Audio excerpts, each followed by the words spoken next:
this first half, the number 12 seed. Here's Clifford splitting the difference. Reese was challenging and Clifford, a tough two to get. It'll be the final bucket of the first half, and it's a beauty.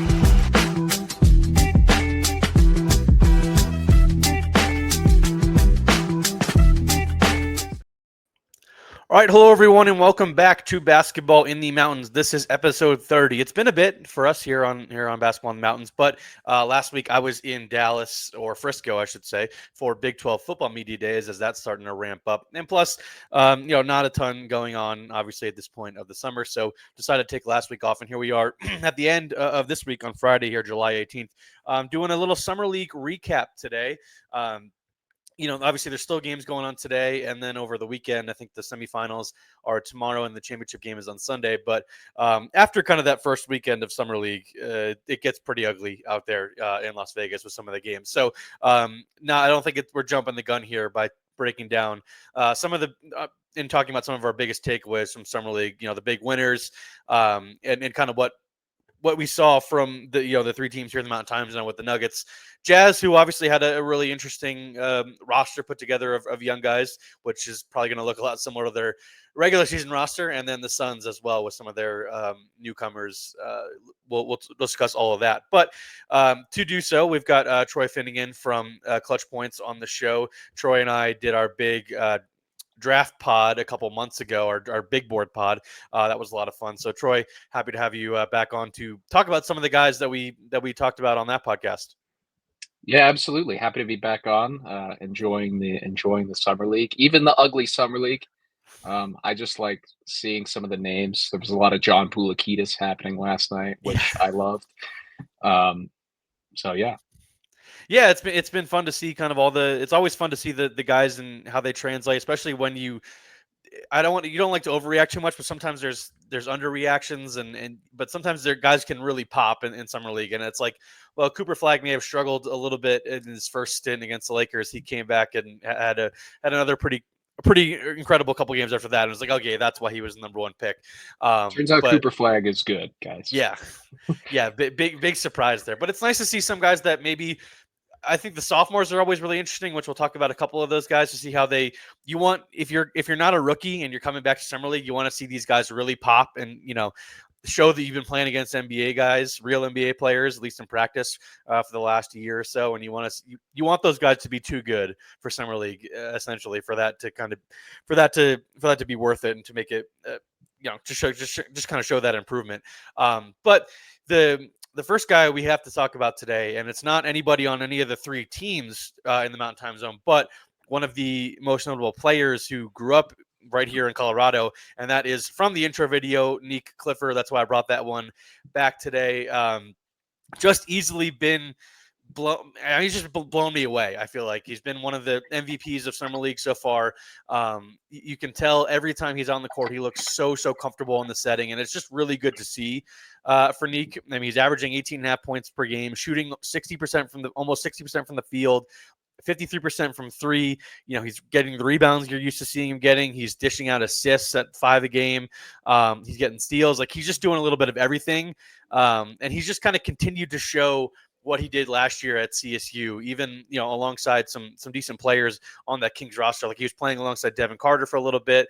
I mean, it's hard to not be really thrilled if you're a Kings fan to see what you got in Nique Clifford, who they trade into the first round to get at pick 24. And it just seems like right now it feels like a huge steal for Sacramento, what they've got out of Nique right now. Yeah, totally. I mean, we were two of the highest people on Nique coming in, and it feels like I had him at 10 on my big board, and I was pretty high. Yeah. Yeah, I had him at 11 or 12, and it feels like we sold him short because he has been good at pretty much everything. He looks like the guy he was at Colorado State against obviously better competition now, even though I don't have the usage numbers, but I think it's really encouraging that his usage seems to be down a little bit, and he's still able to produce like he is. I've been most impressed with, I think, the ability to create for himself and for others has just been pretty seamless. His passing has been really, really impressive, even making some pretty advanced passes like down in the lane, getting into the lane and finding guys to finish plays. And then his scoring versatility has been awesome. He's still getting into his bag in the mid-range. He's able to get to the rim. you mentioned the 3-point numbers, which look great right now. So I've just been he looks super comfortable, and he's been the best player on the floor at times for the Kings and for all of the teams that they're playing. So he's definitely been one of the best rookies out there, and a big winner. Yeah, I was interested to see if he would maybe not assimilate into a role, so to speak. Like I wanted to see if he would maybe lean into what he Yeah. did earlier in his career and just kind of be a role guy. But he really Hmm. like he's wanted to be a creator out there, like you said, and making plays for himself and for others. And I like him trying to get to his spots. You see him in the mid range, and whether it's backing guys down the post, like in using the fadeaway that he really kind of perfected last year with the Rams. He's really confident and comfortable, like we both said, offensively, and it doesn't feel like anybody is getting up into him and maybe putting as much the pressure that people are trying to put on him is not bothering him as much. Like the handle is kind of translated well, which another thing I was intrigued to see. And the spacing, I just feel like has been such a big benefit to him. Like a guy Yeah. that athletic, when the spacing is out there, and you see that kind of in. That was something I was eager to watch with a guy like VJ Edgecombe too. You want to see these guys who they're good athletes, but you want to see how their offensive game translates in more of in an NBA environment. And Niques has just translated so well with the spacing. Like I said, he's got so much room to operate, getting downhill. He's really not you're not really able to bump him off his spots as easily as he did early in his career, and it's just been super impressive to watch him be this good right away. And my guy Tyler Rucker from No Ceilings has like his list of guys that are too good for summer league, and it's pretty tough to get on that list, and he's Yeah. the only rookie on that list right now heading into the final couple days of summer league. So like there's guys like Kyle Filipowski, I think Gigi Jackson's on there. There are some other guys, maybe Ryan Dunn, Tristan Da Silva, another buff. Some guys that were on there, but he put Nique on there already too, which I agree with. I mean, he just proved Totally. way that he was, like you said, one of the best players or the best player on the floor, not just for the Kings, but in kind of every game he was playing. And it was cool to see him playing alongside Isaiah Stevens again, who got Yeah. with Sacramento. I'm sure you probably enjoyed that too, as someone who enjoyed watching Isaiah during his 5 years at CSU. Yeah, he's been. I mean, he looks like himself. He's been playing with a ton of energy, spark plug, playmaking, rebounding really well for his size, which he's always done really well. Super active on defense, and I think that energy and that kind of bounciness that he plays with, that really helps him, especially now that he's up a level from the Mountain West. I think that helps him being an undersized guy. That helps him kind of stick around. He's been really good for the Kings off the bench. This Kings team has been a fun watch in general. Maxime Reynaud has been good. Isaac Yeah. Jones has been good. Devin Carter is obviously a stud, especially in this setting. So I'm looking forward to watch them in a slightly more pressurized setting of a semifinal game. I don't know how pressurized we're really getting here, but yeah, Isaiah Stevens has been great and a big ad, and it's been fun to see him and Neat back together. Yeah, they play the semifinals tomorrow against the Hornets, which I think KJ Simpson is still playing for Charlotte. He's played every game Yeah, I so think far. so. I think he'll still be playing, but he's been impressive as well as one of the sophomores. Obviously, huge fan of KJ, and I've liked what I've seen from him. But I did want to move on to some of the other big winners so far of summer league, and I wanted to start with Utah and the two sophomores that they have had really well. They've had a couple different sophomores, but two that have really stuck out to me. Obviously, Kyle Filipowski is Yeah. he's probably the MVP of summer league, and I think they finally shut him down the other night. But he has just been incredible. I mean, he's leading summer league in scoring by over 5 points or by 5 points a game. He's averaging 29 on pretty good efficiency too, 56% from the field, 39% from three, 7 rebounds, 2 assists. The turnovers are still a bit of an issue, but I don't know how you can't come away from this summer league performance by Filipowski, dating back. The stats I mentioned were just from the Vegas summer league. But going back to even the Utah Summer League Yeah. games that he played in Salt Lake as well, I don't know how you can come away from the games that he's played so far this summer and not feel like he might be the best prospect Utah has on their roster right now, and that includes Ace Bailey. Yeah, he's been amazing. I'm not worried about the turnovers. Pretty much all of the bigs who have the ball a ton turn the ball over a lot. Turnovers in Vegas are like gambling in Vegas. It's a given. Summer Yeah. league turnovers are just like Turnovers givens. and fouls. The foul Yeah. numbers is my favorite thing to look at in summer league box You see these scores. guys averaging like 7 fouls a game. Yeah, it's funny. And none of the guys that have 8 fouls, none of them have played more than 20 minutes in the game. Yes. They're just out there to do one thing. Yeah, Flip, the shooting has obviously been there. The playmaking has obviously been there. We saw that last year, and we saw that coming out. I've been kind of stunned by what he's been able to do off the dribble. Yes. I know he's like, that was stuff. There was kind of flashes of it here and there, but that wasn't even a big staple of his at Duke. Like, no, he was like a mid post guy. Yeah. Yeah, and like a pick and pop guy, and Yep. like, a short roll, like, making plays in the roll. But the stuff he's doing off the dribble in Vegas has been amazing. He's getting to the rim a ton. He's getting into his jumper. Like, he obviously has the size to shoot over guys. But his ability to kind of get to his spots, I think, has been really, really impressive, and just get to areas of the floor where he's really comfortable. And you see how kind of confidently that he's operating. And I mean, obviously the comp in summer league, especially as a skilled 7-footer, you're not playing against a bunch of guys who are like incredible defenders at that position. But that was kind of something that I was taken aback by, watching him score all these points. It's just the way that he's been able to get to these spots, off the dribble has been so impressive.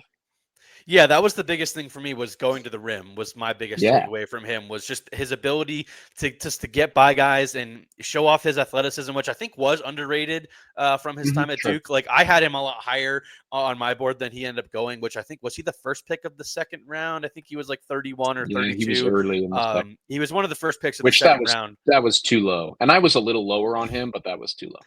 Yeah, I had him, I think, in the teens. I ended up having him. I was a little bit more worried about the athleticism, but I mean, it was a bad class anyway. But he's already looking like one of the 5 to 10 best players from that class. Now, some of those guys haven't been at Summer League. I think, like, if Jared McCain or Steph Castle were at Summer League, I think they would be doing kind of similar things. But like I said, with Filipowski, it's just going to the rim and just kind of getting by guys with the ease that he has, I think, has been the most impressive thing. And the guy that he really reminds me of right now, and I don't know if this is just recency bias because he was in the finals, but he looks like Pascal Siakam to me, like that kind of 6'10", 6'11", kind of forward who, like you said, can get to his stuff in the mid-range, can be a pick and pop big, can do the short roll stuff as well. But I like him. I've just been so impressed as with him going to the rim, and it feels like once you unlock that in your game, that's when you can become a real offensive engine. And that's exactly what Utah is lacking right now. And I think he can play alongside both Lauri Markkanen and Walker Kessler, who are like the only two like real vets on this Utah team right now. And they're probably the two guys that are like really penciled into the starting lineup. Yeah. But I would pencil Filipowski in at the 4. And I just think he's a really, really interesting guy that Utah can really count on building around for the next couple of years, because I just think he's unlocked so much in his game and shown off shown off all the development that he and the progress he made last year. Utah's has done a good job with some guys over the past couple of years and unlocking certain skill sets. And Filipowski is just the latest example. So he probably might end up being the MVP of Summer League, despite getting sent home for playing too well. I like the Pascal shout. My first, and I do like the thought of him playing alongside those bigs. My first note on Filipowski was maybe Ainge can finally do the Lauri thing now. We can finally free Lauri. And, that'll probably be something that comes up over the next, or some point during the season, maybe before the deadline. We'll see. I mean, Utah's going to be, they said they weren't going to be trying to tank anymore, but they put it together a roster that's going to allow them to tank without some of the chicanery that they did last year. They got rid of the John Collins and Colin Sexton and Jordan Clarkson. Those guys won't have to sit out for 2 weeks at a time once they, sprain their thumb or something and they have to miss 18 games or whatever. Yeah. Lauri's still waiting for his turn over there. Yeah, Walker Kessler, I think, is still young enough that you can keep as part of a core. Sure, but Lauri, I agree. Well, that's something we'll talk about, over the course of the next 6 to 8 months or so. But the next guy for Utah, we obviously got to talk about is Cody Williams. Obviously, the former Buff who heading another one of those sophomores heading into his second season in the NBA. didn't look great to start, especially in some of those Salt Lake City games where Ace Bailey was playing, and they just kind of had a loaded, they've had a kind of loaded roster throughout Summer League. But he's really, really come on strong as of late, and it seems like whenever the third quarter comes around, that's when Cody really picks his game up. It's Jazz fans on Twitter have all been like, I don't know what it is about Cody Williams in the third quarter, but he kind of turns into his older brother Jalen when that comes. When then it happens, because although the shot has still been pretty rough, like it has not been great for Cody. I forget what he's been. He's averaging 19 points per game, but he's shooting 28% from three and 45% from the field. But everything going to the rim I think has been really good. The jumper, like I said, obviously has been hit or miss, but going to the rim, I think that's been the most impressive part. And that's where you see the work he's put in over the last year or so, because obviously when he got drafted, that was the biggest thing for him was, man, he's really slight, and he's going to be tough for him to score against NBA caliber defenders and just the size of NBA defenses. But you see the weight he's put on in the last year or so, and the strength. And it shows up when he's going to the rim. He's really being aggressive, attacking the basket, trying to dunk the ball, trying to get to his spots closer to the rim, which he did a little bit at CU. But I've been overly impressed. I know some people are still a little bit down on him, but I think this has been a solid step forward for Cody Williams. And if he was a disaster this summer, then the question started of like, oh man, his career could go off the rails really quickly. But I think he's kind of righted the ship this summer. What about you? Yeah, for sure. He's you've seen the growth, like you said. Did somebody give him a pep talk when they got to Vegas? Because when they got to Vegas, he like amped it up a little bit, and he's Yeah. been more confident, more aggressive, and that's kind of how he needs to be. And he's never really naturally been that kind of player. Even at CU, he was kind of a guy that would disappear for 5 or 10 minutes, and it was hard for him to kind of stay involved. But I thought he did a much better job of that in the last couple of games that he played. You mentioned the finishing and the strength that he's put on. That's really been great to see, and it's really kind of rounded him out as a finisher more, which has helped him, obviously be more productive. Because I always thought at CU he had pretty good touch around the rim with both hands.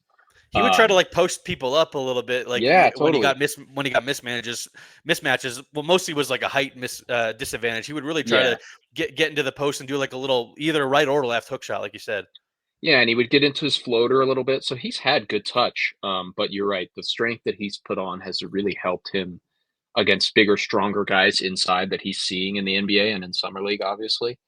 That has been really impressive to see, and it's helped as Ace has kind of come out. And I don't think Walter. I don't think Walter Clayton's playing anymore either. No, him and Ace. So him and Ace yeah, both missed the last game, and there's Filipowski, which yeah. So there's been more touches to go around, which I think has helped him kind of. He's been forced to kind of have the ball more and be more aggressive and attack more. But I'm totally with you that getting to the rim has been pretty impressive. The shot is the swing skill. It kind of always has been. I still think he can be an NBA player without a Totally, reliable yeah. 3-point shot, but I think if he develops even becoming like a mid-30s 3-point shooter, mostly and on mostly wide open shots, I still think that could unlock a different level for him. Yeah, we talk about this with other guys too. Just be good enough where they've got to guard you. Just don't be Andre Roberson out there, and like just make sure that if they've got to guard you, then that's good enough for a guy like him who is kind of showing flashes in these other areas, and we think that he can be impactful defensively. He's going to get to the rim, so yeah. But I'm with you that these last couple of games have been a really nice, encouraging step for him. Yeah, the last game in particular, which, like I mentioned, Ace Bailey didn't play, Walter Clayton didn't play, Filipowski didn't play. Obviously, Bryce Sensabaugh hasn't played in a week or so now. He was really, really good. More Bryce Sensabaugh. Yeah, he was really, really good in Salt Lake. Like he was just a walking flamethrower in some of those early games.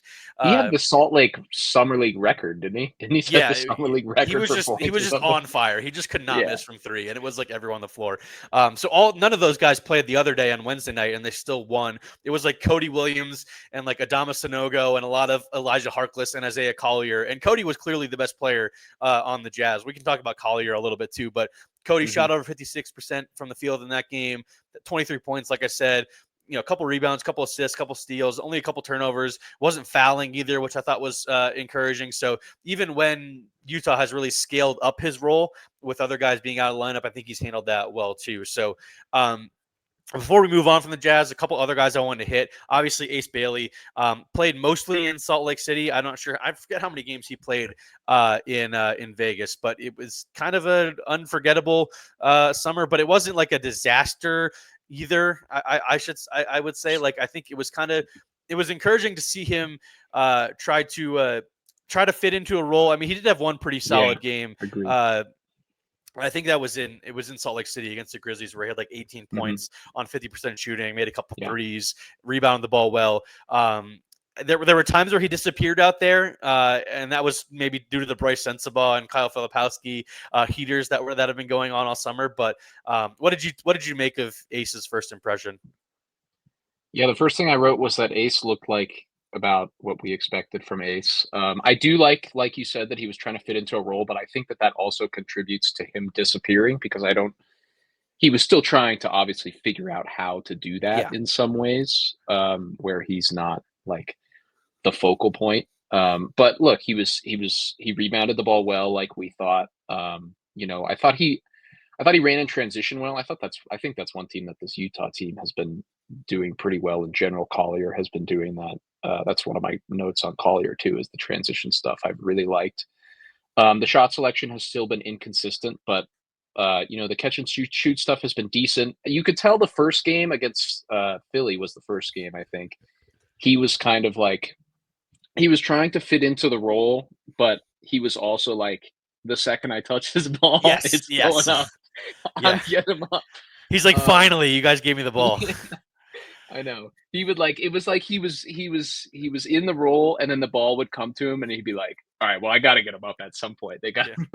So, but look, I thought the second game was much better. Like you said, the shot selection was a little bit better, and you see that bears out in the efficiency.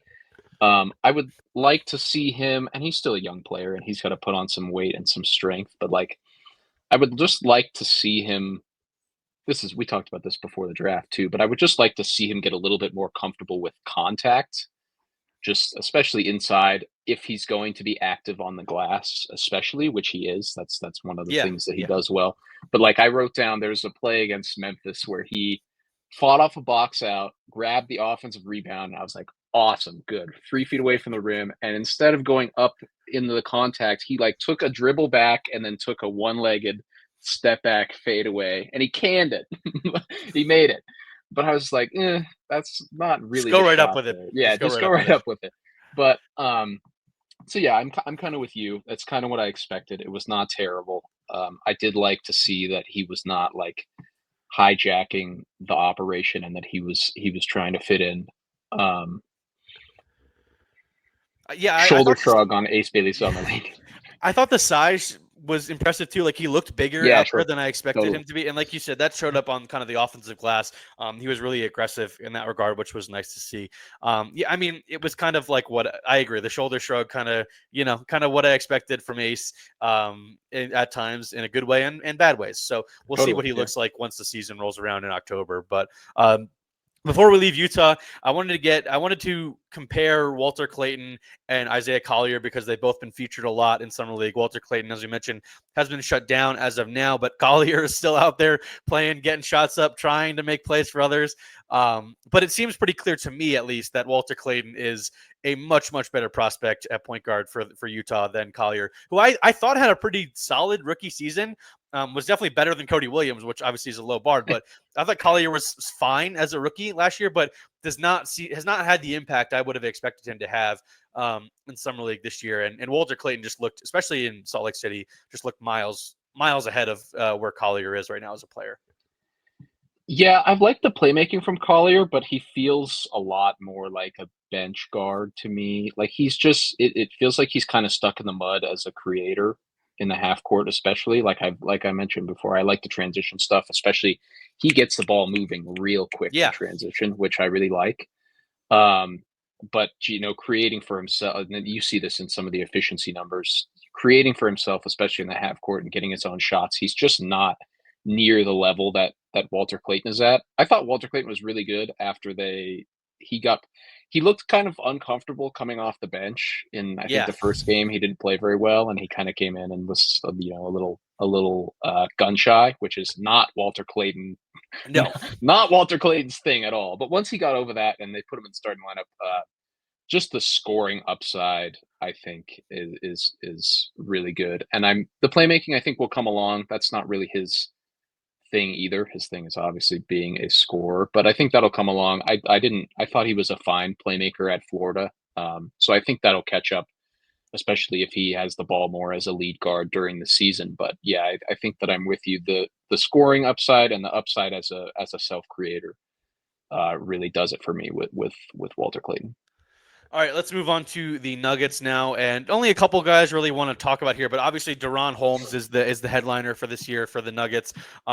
It's just nice to see him back on the floor. I mean, I was at the game where he tore his Achilles last year. That was kind of a rough end to my first day at Summer League last year. But it was nice to see him, looking back and healthy. I mean, when I would go to Nuggets games throughout the year, like he would warm up before games, and there were times maybe in like February or March where I would watch him warm up, and he was going through almost like a full warm up. I was like, man, he looks really good. Like he looks, kind of fully back to health as he was trying to get maybe some strength back and just get his conditioning back. But he looked pretty spry, late in the regular season when I would go to some games and watching him, get a workout in and what have you. But nice to see him back out there in a game fashion as well. What did you see from DaRon? I mean, the shot has been kind of hit or miss, but there are some games where it look good. But he's really been active on the glass. He's been trying to be kind of he kind of realized he was the best player pretty quickly on this Nuggets Summer League team, which wasn't really great. No. But he was trying to take advantage of it and be aggressive. So what did you like about what did you like from DaRon? Yeah, the basketball as a whole for the Nuggets was not super awesome, but we were loving DaRon Holmes over here. He just looked really comfortable. Coming out of the draft, I didn't really know if he was going to be a 4 or a 5. I didn't know what his better fit would be because he's a little bit undersized for a 5. But I see the vision. I mean, I think we talked about it earlier with some of these guys, but I think the spacing really helps him, especially when he's playing center. Yes. I think he looks really comfortable with the space, especially when he's operating on the perimeter.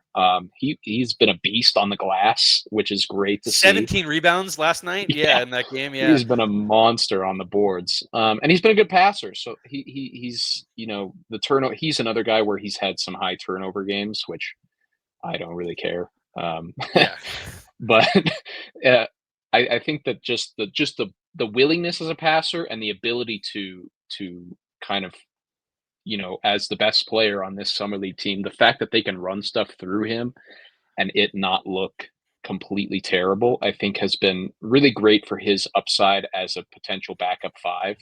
I don't really know what his role is going to be now with the whole Valanciunas thing. Is he going to be a 4 or a 5, or I don't know how Adelman is going to stagger that, but I do think that Holmes has shown enough where he's firmly a rotation player for me, for sure. The shot you mentioned, hit or miss, but he's kind of the thing we said with Cody, where I think he's good enough. I think he will be somewhere in the 30s at this point. But yeah, he's just going to be asked to stand in the corner at times and just hit shots when they come to you and when you're wide open. So they're not going to be asking too much out of him. No. So, but yeah, I've loved the DaRon Holmes stuff. We, at this point, my brother and I talked to during these games, we don't even care about pretty much anything else. We're like, Holmes looks awesome. That's good. That's good stuff.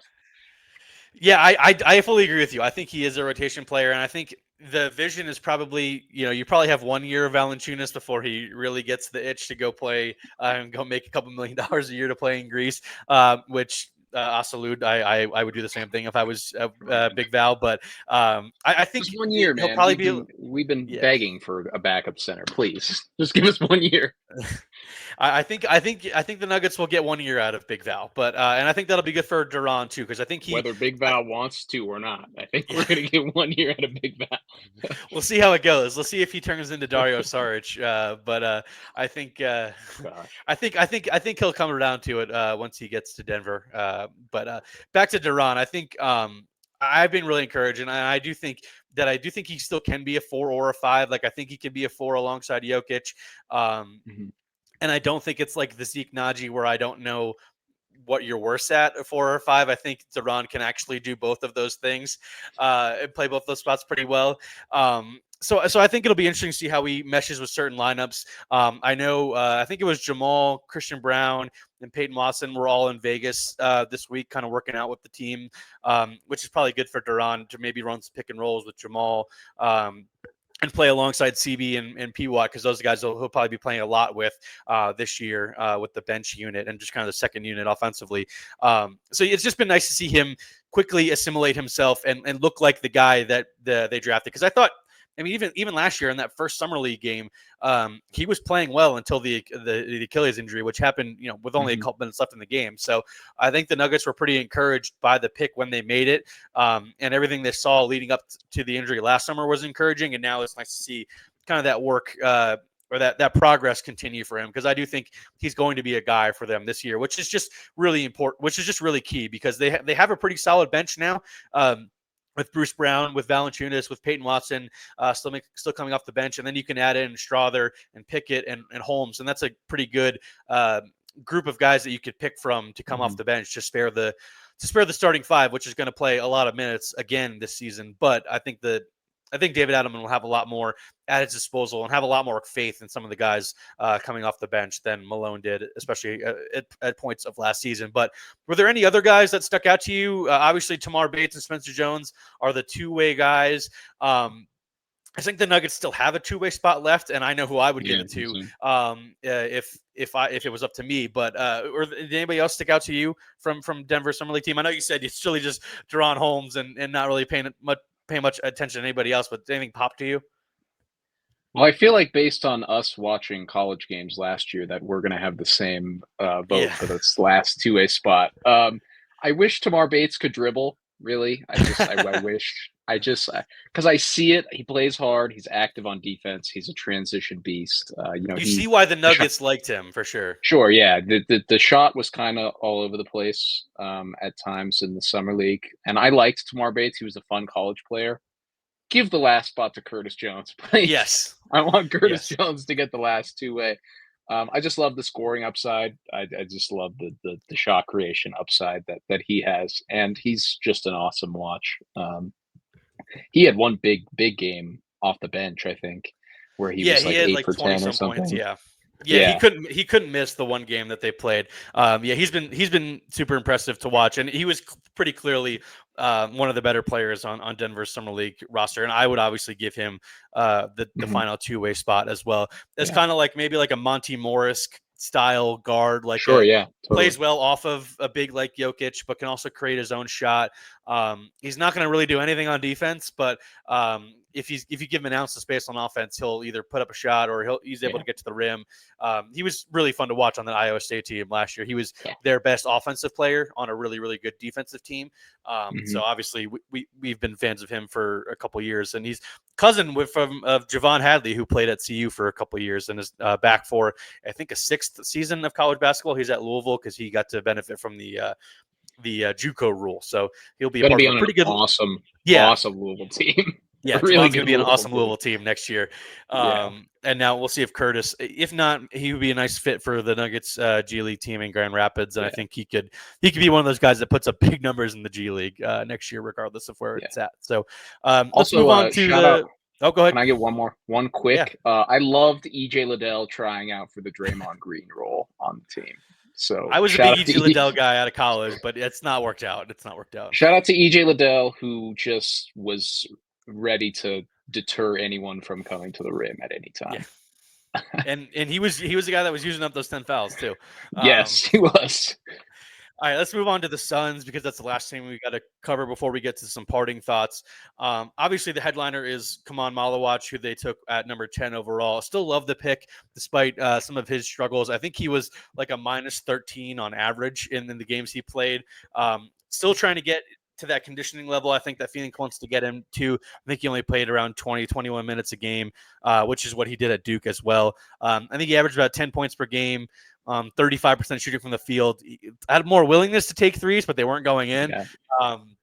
The defense is obviously still there, despite some of the other Phoenix, the guys he was playing with were not helping him out a ton. Did you catch a ton of Maluach, and kind of what did you see from Phoenix as a whole? Yeah, a little bit of Maluach. I'm not backing off my Maluach takes after Summer League. I don't think you should either. He's not a Summer League guy. No. It's not really his setting. I have loved the Raptors Twitter victory lapping the Colin Murray Boyles, who has been pretty good. Hey, I had Khaman Maluach at 7 right behind Maluach on my big board. So I'm not going to victory lap because I had Maluach one spot higher, but I do love Khaman Maluach. He's been good too. I've liked the willingness to shoot from Maluach, but a center who plays hard and doesn't really create anything for himself is not going to shine in Summer League. I do think that he needs to slow down like 5%. He's just kind of like everywhere on especially on defense. Like he ends up. Yeah, he's just kind of like looking for where he needs to be kind of all times. Yeah.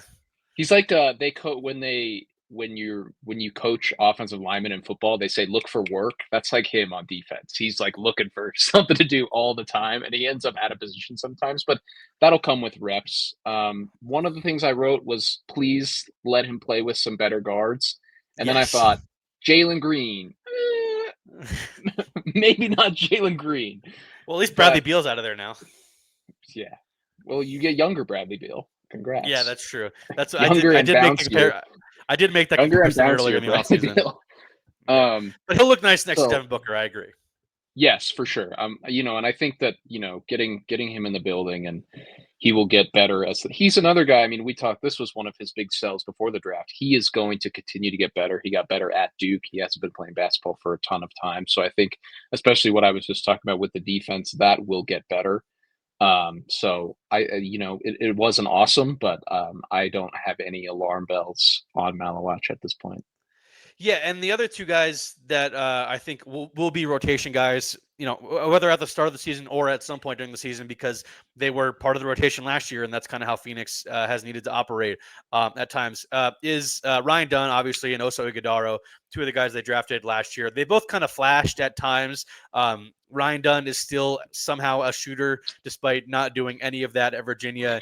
And I've really liked – well, it didn't look pretty for Oso when he was playing alongside Maluach because Oso can't do anything on the perimeter still. But as a small ball five, when he got to show that a little bit, I did like what I saw from Oso, and I feel like both those guys will be rotation guys for Phoenix at some point this year. Did you catch either of those guys as well? Yeah, I loved Ryan Dunn last year. I was really upset with the Suns. I was really upset that the Suns ended up with him. Tony Bennett is livid, by the way, that Ryan Dunn is making all of these shots now. Yes. But well, Tony Bennett, I think, is fine right now. He's enjoying retirement, hopefully. Yeah, relatively. Yeah. In between his Mai Tais or, whatever he's doing. His rounds of golf, yeah. Yeah.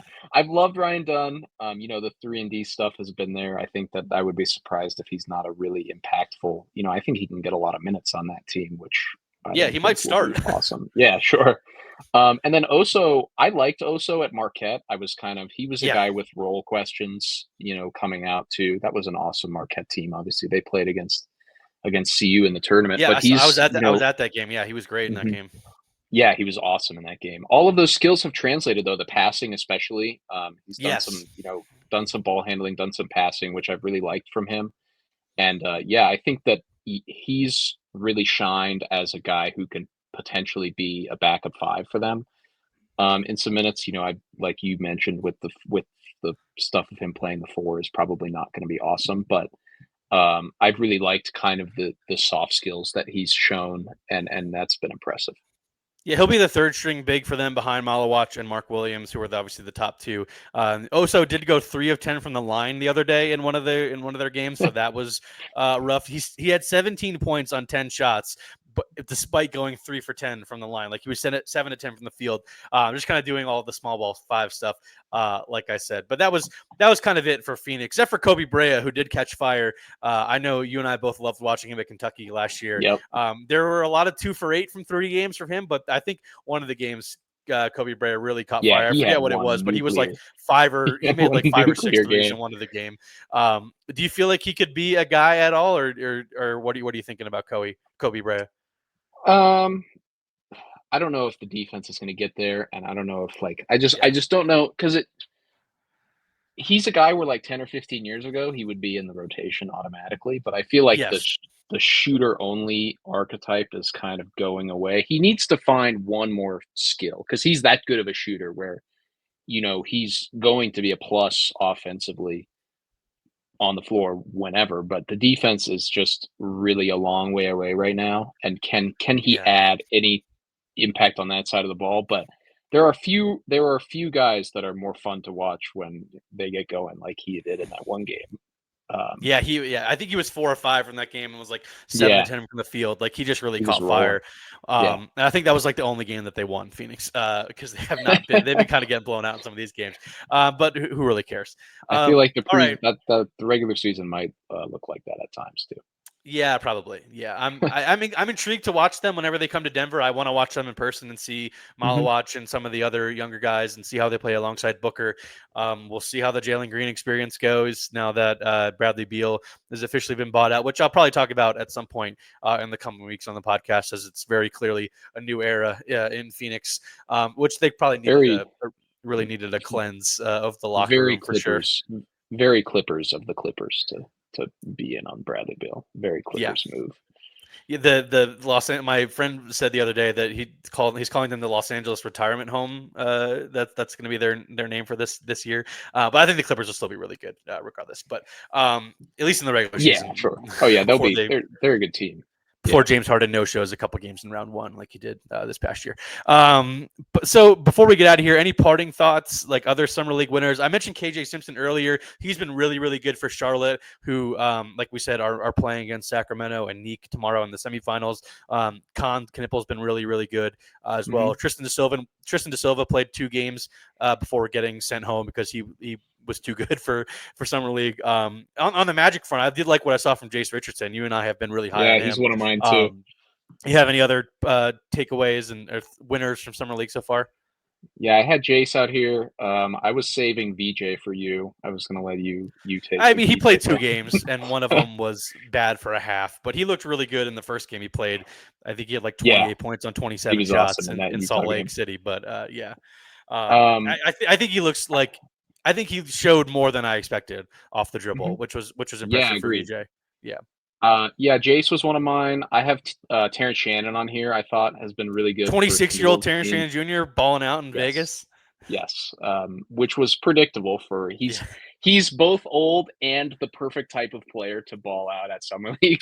He looked good at Summer League last year. I watched him in person. Yeah. One of the games last year looked good. Yeah. I mean, he played decent playoff minutes like 2 months ago. Like he wasn't. He's going to be filling the Nikhil Alexander Walker role for sure. So I had to write down Young Hansen because yes, Young Hansen was good, and I was like, he's fun to watch.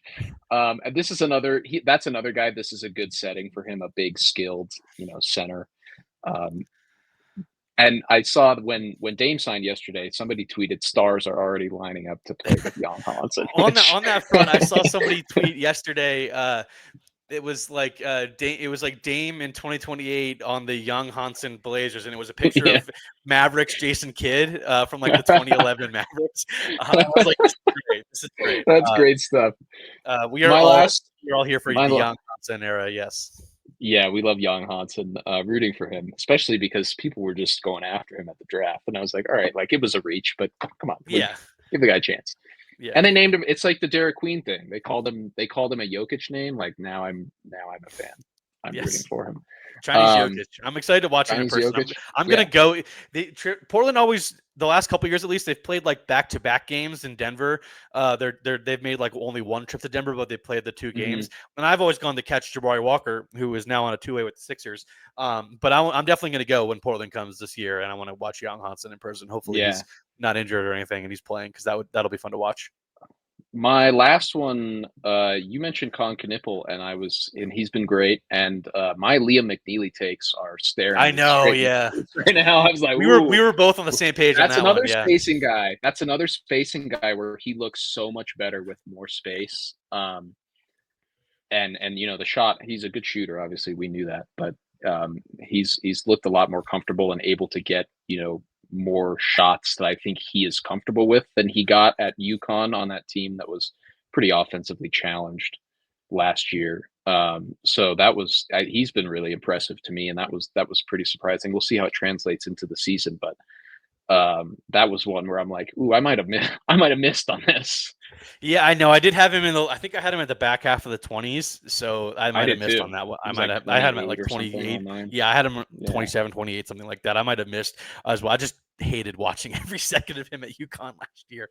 That I didn't UConn like watching team was him. just like that. UConn team was horrible to watch on offense. They were A lot of just solo awful. ball, jacking up deep threes. Yeah, it was With not. guys who should not have. Yeah, solo ball, and then like Hassan Diarra Yeah, cosplaying as a point guard, which she is not. yeah, It's like, yeah. Not having a point guard hurt that Dan Hurley team last year. Well, yeah. So Silas Demery is coming to save the day. yeah, they should be much better. They should be much better next year, and I have faith in Dan to turn things around there. Yeah. So that's all I had today, Troy. Thanks for coming on to talk all things Summer League here. Yeah, always a pleasure. Thanks for having me. All right, that'll do it from today's episode of Basketball in the Mountains. Thanks everybody for tuning in. Just a little bit of housekeeping before I get out of here. Cam Johnson is being introduced by the Nuggets today. Hopefully, we'll have Vinny Benedetto back on in the coming weeks to talk about just kind of the Nuggets roster kind of being all set in stone and looking ahead to the season here in Denver. Like I mentioned, Bradley Beal has been bought out by the Suns, so hope to cover that as well coming up on the podcast. And then Nique and KJ Simpson are going to be facing off tomorrow on Saturday in the Summer League semifinals. Probably won't do any more Summer League stuff, but if anybody's interested, go make sure to check those two guys out. They've been killing it at Summer League, as we talked about on the podcast today. And both those guys are pretty easy to root for. So that'll do it from today's episode. Thanks everybody for listening or watching wherever you're doing so, whether it's on Spotify or on YouTube, or if you prefer to listen, on Apple. Every episode is available on all platforms. So appreciate everybody once again. Thanks to Troy for coming on. Make sure to go like, rate, review, subscribe to the podcast or my YouTube channel, wherever you prefer to get your episodes. And thanks everybody for listening, and enjoy the weekend of basketball.